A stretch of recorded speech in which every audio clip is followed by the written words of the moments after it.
Perang Bubat.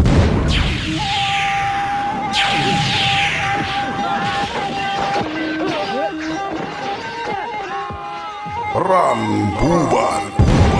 Perang Bubat. Perang Bubat.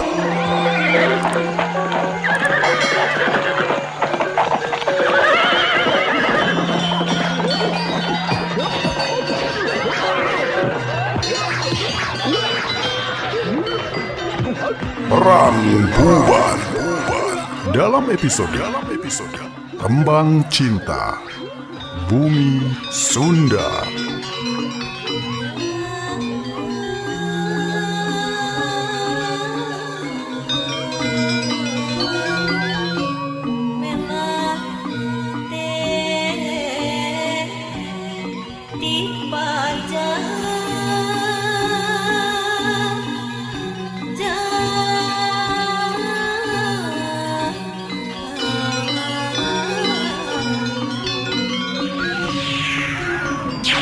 Diangkat dari novel fiksi karya Aan Merdeka Permana dengan tidak bermaksud untuk menoreh luka lama dan menumbuhkan kembali benih-benih kebencian, melainkan untuk mempererat kembali simpul-simpul persatuan dan kesatuan yang senantiasa harus kita jaga dan kita pelihara di seantero Nusantara.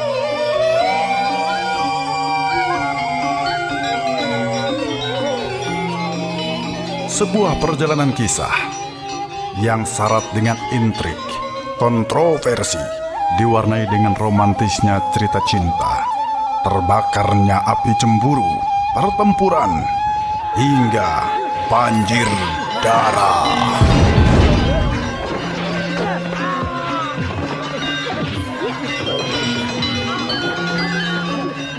Pemirsa, selamat menyimak dan selamat mendengarkan sebuah kisah tembang cinta Bumi Sunda, versi lain dari cerita penuh kontroversi. Inilah Perang Bubat.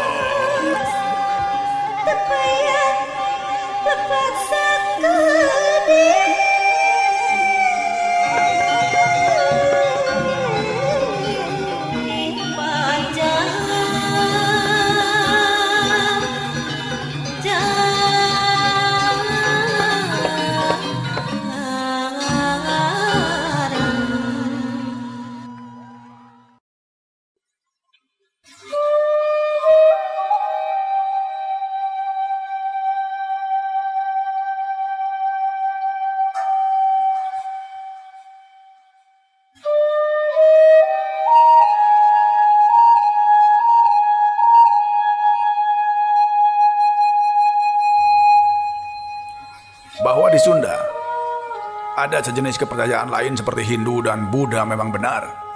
Hanya saja mereka merupakan sekelompok kecil dan tidak pernah jadi agama negara. Demikian tutur Pativirayuda lagi. Pemuda Ramada tak menyimak dengan seksama sebab yang jelas ada semacam rasa kecewa di hatinya. Padahal aku ingin sekali membuat patung menyerupai keelokan Putri Dyah Pitaloka. Keluhnya dalam hati ketika itu.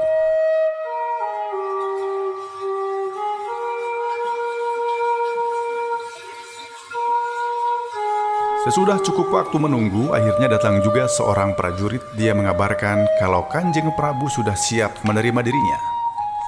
Pasan Dewa Mada bangun dari duduknya. Maka dia pun mengajak serta para pengiringnya untuk ikut serta menghadap Raja Sunda. Mereka beriringan melintasi pekarangan luas lewat jalan berbalai. Yang ditujunya adalah Balai Gede. Inilah bangunan besar tempat Raja menerima tamu. Baik itu tamu dari negeri lain maupun tamu dari negeri bawahan, bahkan hingga rakyat biasa pun diterima di sana.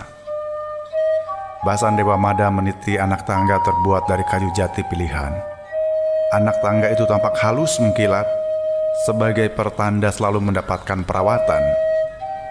Basan Dewa Mada terkenang 5 tahun silam, sebab dari sejumlah petugas yang suka memoles kayu-kayu bangunan ini. Dirinya pun beberapa kali sempat dapat giliran memoles anak tangga agar tetap halus dan mengkilap. Maka dengan rasa berdebar, Basan Dewa Mada melangkahkan kaki setapak demi setapak, hingga akhirnya sampai di ujung anak tangga.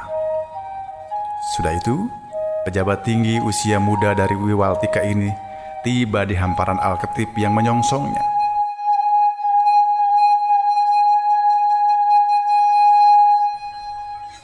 Oh iya, yang menyongsong dirinya bukan hanya hamparan Alketip dan dihiasi ornamen indah saja, melainkan juga sederet para dayang usia muda dan molek. Mereka menyambut dirinya dengan penuh rasa hormat. Jantung Basan Dewa Mada agak berdegup.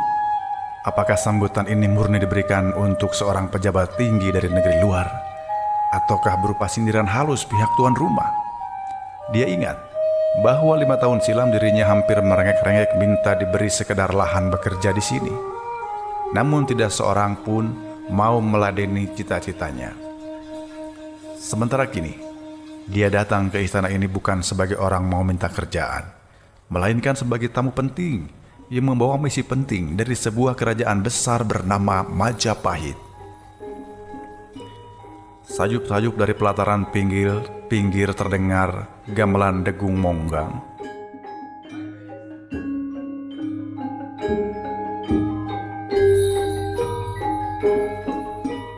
Basan Dewa Mada hafal betul. Itulah gamelan pengiring yang ditabuh saat berlangsung kegiatan penting bila negara menerima kunjungan pejabat tinggi dari negeri manapun. Alunan degung monggang selalu ditabuh, dan kini gamelan itu dibunyikan untuk menyambut kehadiran dirinya.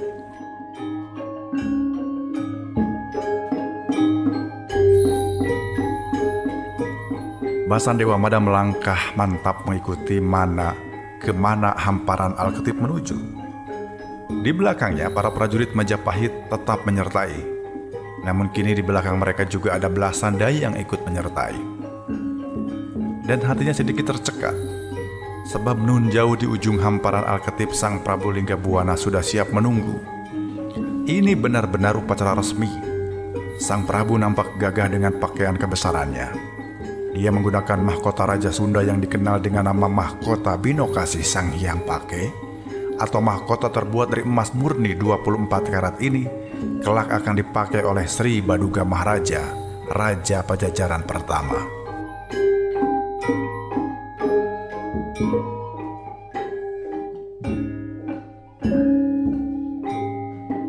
Prabu Linggabuana nampak gagah. Dia adalah laki paruh baya usia sekitar 50 tahun dengan kumis tipis dan hidung mancung. Sorot matanya tajam dan memiliki alis tebal. Wajahnya tidak berbeda jauh dengan masa 5 tahun silam. Yang membedakannya adalah mimiknya yang menampakkan rasa kagum dan hormat terhadap Basan Dewa Mada.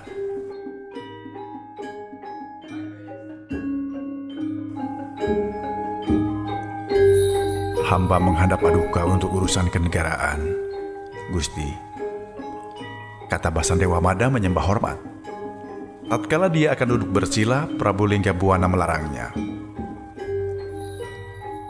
Sudah aku sediakan tempat duduk khusus. Engkau duduklah di sampingku, hai Basan Dewa dari Majapahit, tutur Prabu Linggabuana sambil menunjuk tempat duduk tak jauh di sampingnya.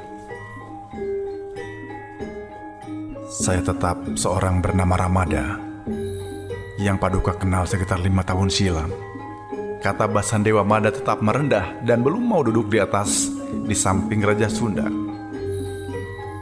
Tentu itu dulu, tapi kali ini aku ingin menghormatimu sebab engkau adalah utusan sebuah negara besar. Duduklah di sini, Ramada, kata Prabu Linggabuana mendesak. Maka didesak seperti itu, Basan Dewa Mada terpaksa mengikuti keinginan pihak tuan rumah. Lagu degung monggang sudah lama berhenti seiring dengan masuknya rombongan tamu ke ruangan balai gede.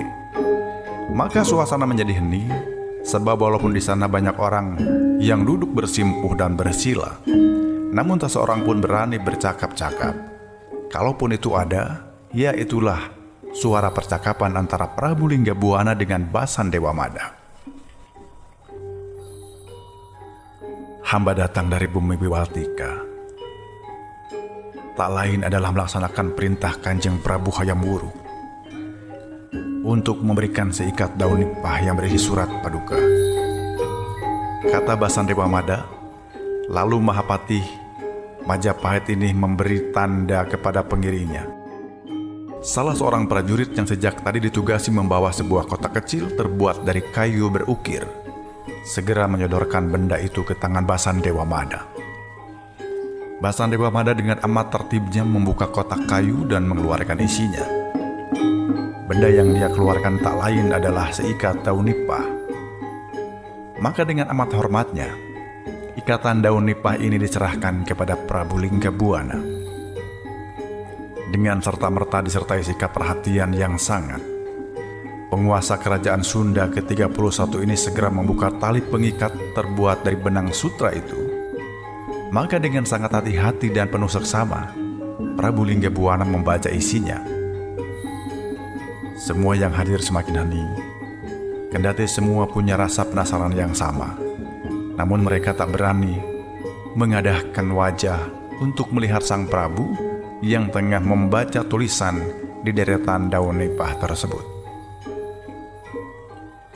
Seusai sang Prabu membaca, suasana semakin hening. Mungkin semua orang, terutama pihak tuan rumah, merasakan rasa penasaran yang menggebu. Mereka berharap agar sang Prabu segera mengumumkan apa isi surat itu. Namun rasanya lama sekali untuk sebuah penantian ini.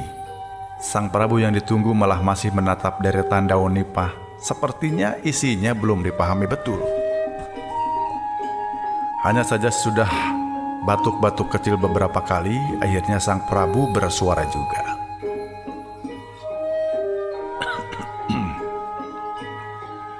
Dari mana tuanmu mengenal keberadaan si Nyimas, anakku? Tanya Prabu Linggabuana menatap ke samping, di mana Basandewa Mada tengah duduk. Yang ditanya tidak segera menjawab, kecuali hanya menundukkan wajah saja. Kalau disebut salah, mungkin hamba yang bersalah. 5 tahun silam hamba menggambar wajah Putri Diah Pitaloka. Gambar itu diperlihatkan kepada penguasa Wiwaltika. Lalu, ya seperti inilah hasilnya. Mohon ampun bila kelakuan hamba dipandang tidak senonoh.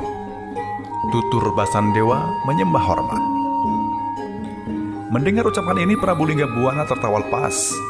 Sementara Basandewa Mada hanya tersenyum kecil saja. Dia belum bisa menduga apa arti tawa lepas ini.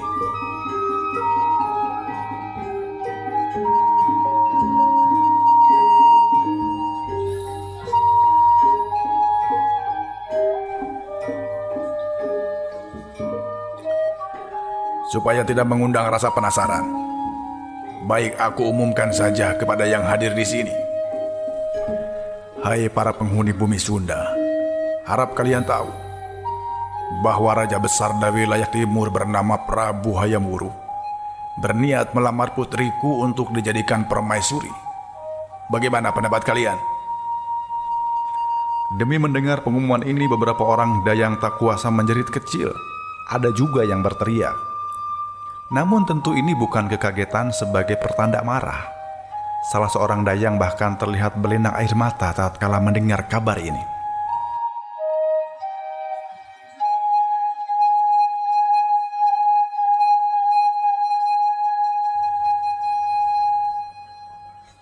Lihatlah, betapa semua orang suka mendengar kabar ini. Namun, tentu saja aku sebagai orang tua tidak akan begitu saja membuat keputusan. Si Nyimas harus aku hargai untuk memberikan keputusannya. Ramada, engkau istirahatlah di bumi Sunda agak lama. Sebab aku inginkan kau pulang ke Wiwaltika sambil membawa kabar yang kami berikan. Kata Prabu Linggabuana, sementara Basandewa Mada hanya mengangguk dan menghormat takjub. Hari itu pertemuan tak berlangsung lama. Sesudah menerima jamuan makan bersama sang Prabu, Basandewa Mada dipersilahkan beristirahat kembali. Sebagai tamu terhormat, engkau diberi kebebasan pergi kemana saja di seputar istana.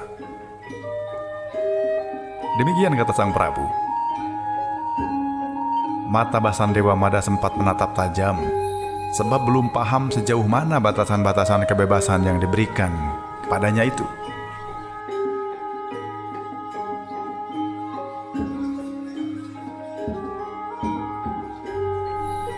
Rupanya sang Prabu pun mafhum akan kebingungan tamunya. Maka dengan serta-merta dia menambahkan, "Kalau kau punya keperluan, kau pun boleh mengunjungi Kaputren," kata sang Prabu. Merah padam Basan Dewa Mada mendengarnya. "Aku paham. Kau dulu bersahabat akrab dengan si Nyimas. Mungkin kalian berdua memiliki kerinduan yang sama. Kerinduan antara dua sahabat," tambah sang Prabu. Dan tatkala mengucapkan kalimat ini, ada semacam penekanan kata. Basan Dewa Mada paham akan maksudnya. Namun sedemikian pun hatinya sudah merasa bersyukur bahwa dia diberi waktu untuk bertemu Putri Dyah Pitaloka, perempuan yang selama ini selalu menyelinap di relung hati paling dalam. Tatkala Basan Dewa Mada kembali pulang ke bangunan Saunggala, hatinya terus berceloteh. Dia ingin menguakkan kebebasan yang diberikan Prabu Linggabuana. Mengapa beliau mengizinkan aku bertemu dengan Putri Dyah Pitaloka? Basan Dewa Mada merasa sangsi dan sedikit bingung menyimak jalan pikiran ayahanda Putri Dyah Pitaloka ini. Basan Dewa Mada tahu bahwa dulu dia diusir dari Kawali sebab dicurigai telah berani mati mencintai sang putri. Lalu mengapa sekarang malah diizinkan menemuinya? Mungkin lantaran aku ini bukan orang biasa lagi. Kalau dulu aku hanya seekor ikan impun, kini aku sudah menjelma menjadi ikan mas dan sebanding dengan martabat penghuni istana ini, tutur hatinya. Namun jalan pikirannya ini kemudian ditepisnya. Bukan lantaran urusan ini dirinya diperkenankan mengunjungi Kaputren sebab Prabu Linggabuana punya jaminan kuat bahwa Basan Dewa Mada tak akan berani mati mengganggu putrinya.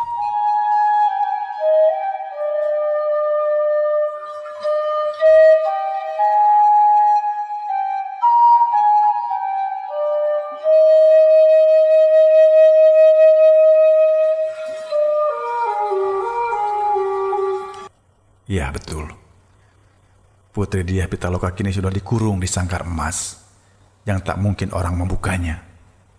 Tutur hati Basan Dewa Mada lagi. Tentu siapa berani mati mengganggu seorang calon permaisuri raja dari sebuah negara besar bernama Majapahit. Sambil berjalan perlahan, Basan Dewa Mada tersenyum kecut. Semuanya salah tentang aku.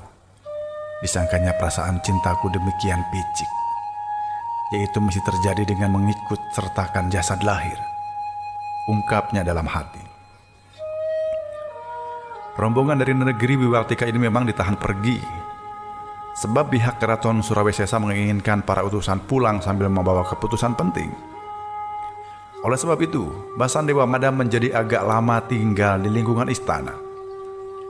Bahwa dia diberi keleluasaan untuk pergi kemana saja, ternyata tak seluruhnya dimanfaatkan benar. Hal yang paling penting yang amat menggoda dirinya saja, misalnya Basan Dewa Mada ternyata tidak langsung memilih untuk mengunjungi Kaputren. Ada desakan kalbu yang membuat hati gundah. Dia sungguh merasa tidak sabar untuk segera berkunjung ke Kaputren, namun hal itu justru tidak dia lakukan. Tentu saja hatinya amat tersiksa. Ada banyak keinginan, namun semuanya dia tahan sehingga akhirnya hatinya terkoyak.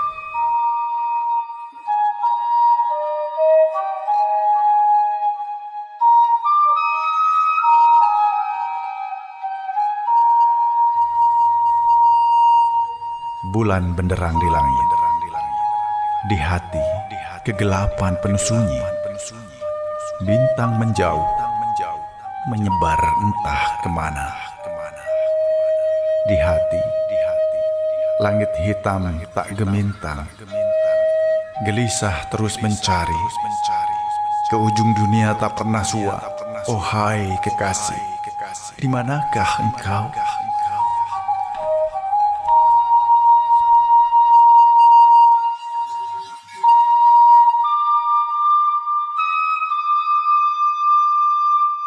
Pemirsa, sudah hampir 3 hari, namun keputusan penting belum juga dihasilkan. Pada hari keempat, malamnya kembali bulan benderang, tak dinyana, ke bangunan Saunggalah datang 2 orang utusan.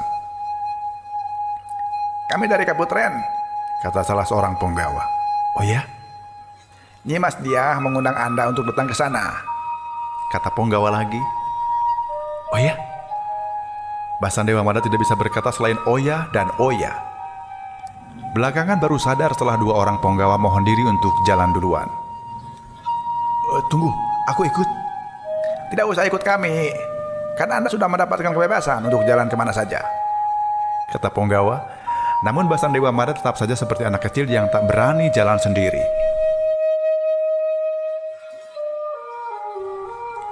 Maka 3 orang beriringan menelusuri jalan berbalai. Yang ditujunya tak lain adalah wilayah Kaputren yang terletak di samping bangunan besar bernama Balai Bubut.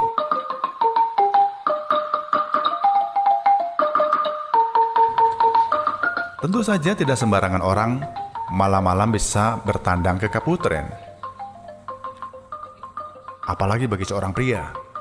Namun Basan Dewa Mada sudah mendapatkan izin tak terbatas untuk pergi kemana saja selama tidak melanggar etika.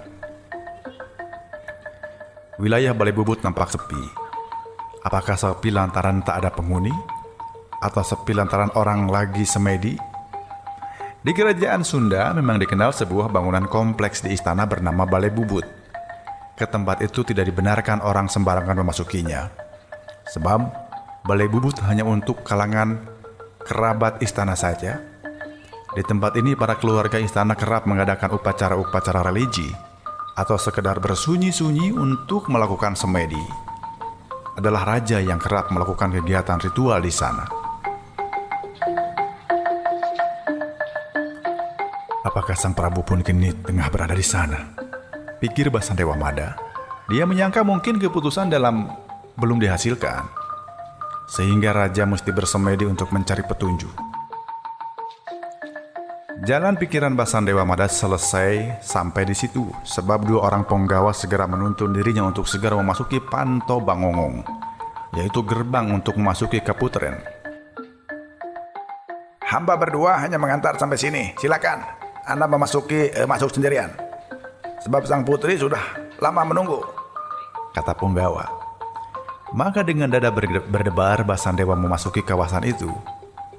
Tak banyak berubah. Semuanya seperti pemandangan 5 tahun silam.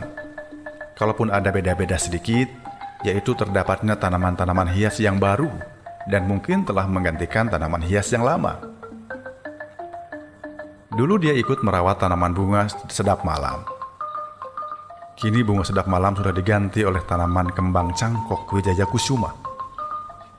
Kemudian jumlah bunga teratai di kolam tengah juga sudah semakin banyak dan sudah semakin bertambah banyak, hampir menutupi permukaan kolam itu sendiri.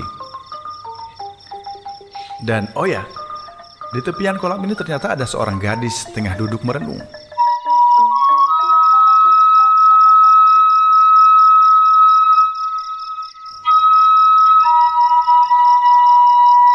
Putri Diah Pitaloka Citra Resmi. Nyimas, sapa Basan Dewa Mada dengan nada sendu. Dengan perlahan kepala gadis itu menengok ke belakang.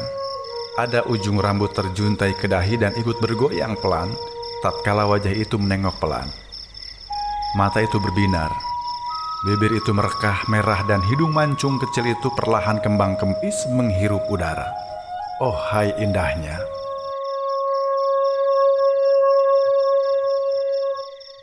Basan Dewa Mada melupakan bulan berbinar di langit sana.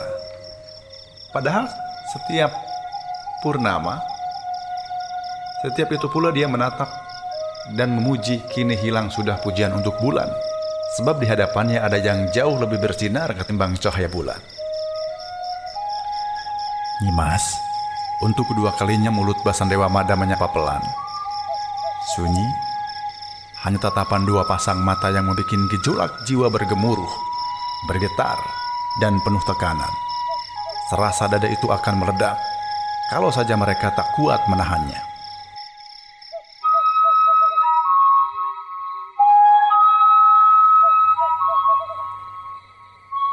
Nyimas, inilah untuk ketiga kalinya Basandewa Mada menyapa, mungkin sedikit rintihan nahan sakit.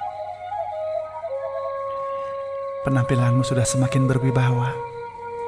Padahal 5 tahun tidak lama, Kakang. Suara Putri Diah Pitaloka serasa sebuah bisikan surga.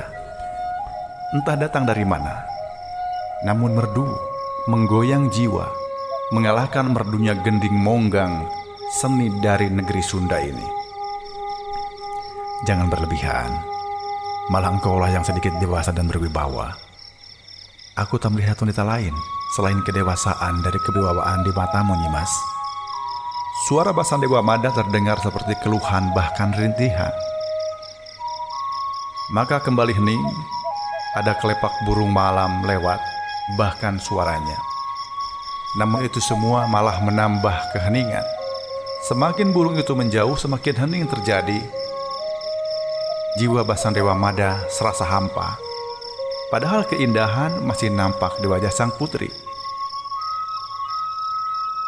Kapan kau pulang ke Wiwaltika? Basandewa Mada tercenung dan tersenyum. Baru sekali burung malam lewat, namun yang ditanyakan Putri Elok ini malah kapan pulang.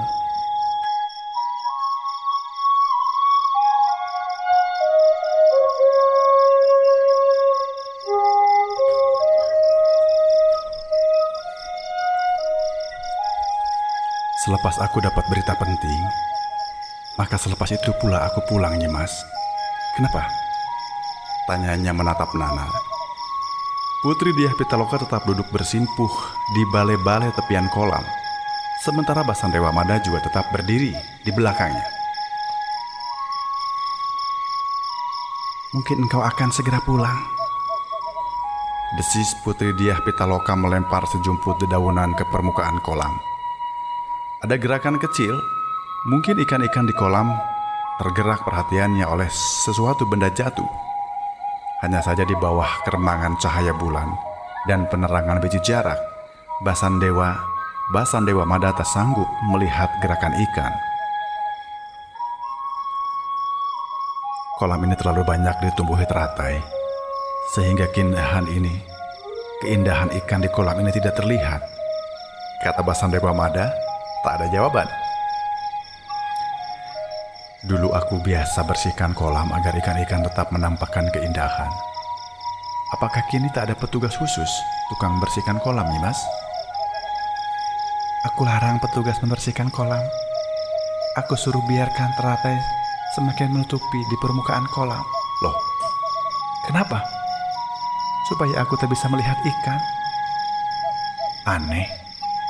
Memang aneh. Kan seharusnya berseliwerannya ikan akan menambah keindahan kolam. Aku tak mau. Sebab kolam dimanapun tetap sama.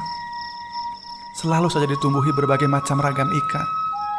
Ada ikan mas, ada juga ikan tak berharga. Jadinya orang selalu membedakan dan membandingkan.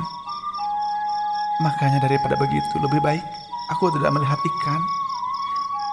Biar tak lihat perbedaan. Ucapan Putri Diah Pitaloka ini menjerembabkan hati Basandewa Mada ke relung jurang paling dalam. Apakah kepedihan dirinya juga kepedihan gadis ini pula?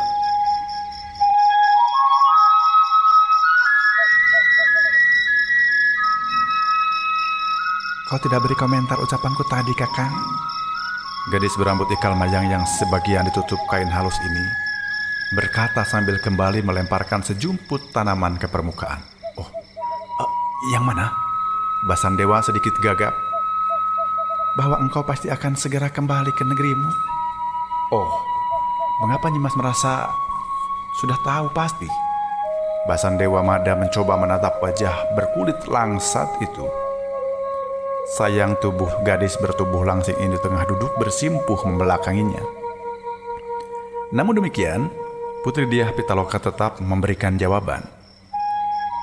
Sebab tadi siang sudah ada keputusan tentang aku. Hening sejenak. Kembali ada burung malam lewat di atasnya. Begitu nyata kelepaknya sebab pertanda bahwa suasana di sana amat hening. Kau pasti akan segera pulang. Ucapan gadis keraton Surawesesa ini seperti bisikan belaka. Basan Dewa Mada tak berkomentar apapun sehingga suasana kembali hening.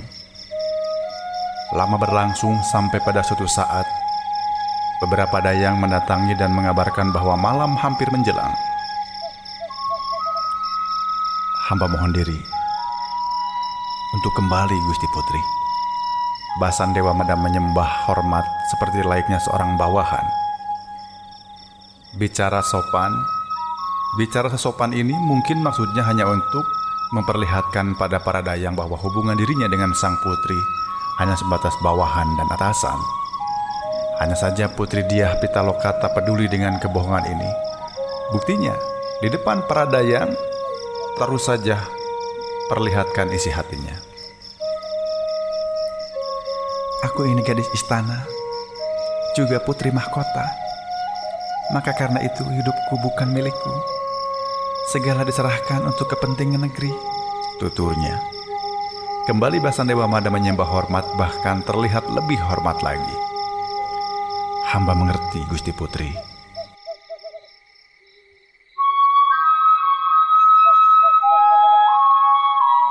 Tapi aku akan katakan bahwa cinta hanya sekali. Sudah itu dibawa mati.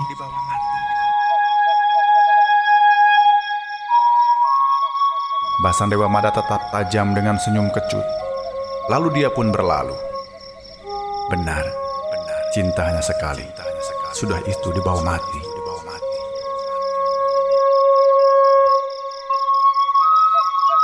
Untuk kesekian kalinya, Basan Dewa Mada menyembah hormat kepada sang putri mahkota kerajaan Sunda Kawali ini. Untuk kesekian kalinya pula, Basan Dewa Mada menatap dalam wajah gadis ayu itu. Namun dia sadar, mungkin ini tatapan terakhir kalinya, sebab sudah itu dibawa mati.